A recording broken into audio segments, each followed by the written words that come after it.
De Yopougon Sidessi, prenons à présent la direction de l'église ambassade de grâce et de gloire de la commune d'Angré, dans la commune de Cocody, où les fidèles chrétiens ont célébré ce dimanche la traditionnelle fête de moisson, avec en prime le 4e anniversaire de cette communauté religieuse autour du thème « Semer pour le futur ». Suivons ensemble ce reportage d'Armel Adsin et Priscille Séan qui étaient témoins pour Béni TV.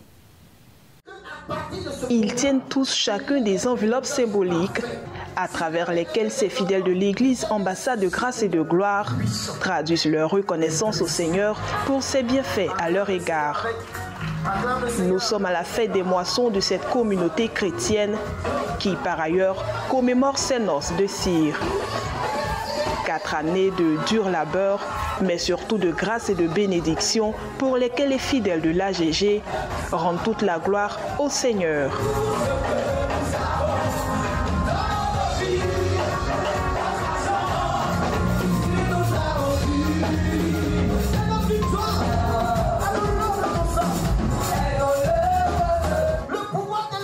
Lorsqu'il monte à la chaire, le président fondateur de l'AGG, évangéliste Kalogui Roland, emmène tout de suite les auditeurs dans les profondeurs des Saintes Écritures à travers le thème « Semer pour le futur ». Évangéliste Kalou, qui mène cette œuvre depuis 2019, se souvient encore de ses difficiles débuts comme si c'était hier.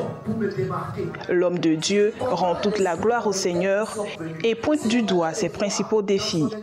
Il y a 4 ans, Dieu nous a mis à cœur de commencer cette mission. C'était pas facile, parce que entendre Dieu, quand vous êtes déjà stable et que vous devez tout abandonner pour reprendre à zéro, si Dieu véritablement n'est pas celui qui vous a parlé, c'est pas sûr que vous puissiez vous engager. Nous avons voulu aussi lancer, comment je dirais, la construction du temple. Parce que nous voulons construire un temple puisque l'endroit qui nous retient maintenant est devenu exigu. Alors nous avons voulu bâtir un temple à la gloire du Seigneur. Donc nous avons voulu profiter de cette lucarne pour pouvoir aussi lancer le projet de construction. Invité d'honneur à la cérémonie, Frère Layo Auguste a lui aussi apporté sa semence pour l'avancement de cette œuvre divine. Dieu est la source de nos ressources, et il n'y a rien qu'on n'a pas reçu de Dieu.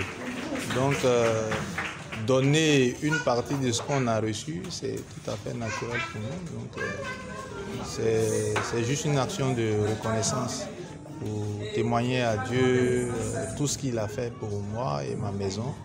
C'est pour moi le minimum. Pour Balé Fortuné, représentant un père dans la foi du pasteur Kalogui, c'est un honneur de voir à quel point évolue ce ministère. C'est comme un fils qui appelle un père pour dire « Regarde ce que Dieu est en train de faire avec moi ». Donc je suis là comme un témoin qui le connaît depuis longtemps et qui est en train de voir l'évolution de Dieu avec lui. Donc ce qu'il est en train de faire, ça me fait plaisir parce que c'est le fruit de ce qu'il a reçu de Dieu. Donc ça montre que le travail qu'on a fait là-bas n'est pas vain. Autre temps fort de cette cérémonie, coupure du gâteau symbolisant ses noces de cire. Faut-il rappeler que le futur temple que comptent construire les fidèles de l'église ambassade de grâce et de gloire au Seigneur est un bâtiment de plus de 300 places assises sur un terrain de 800 mètres carrés.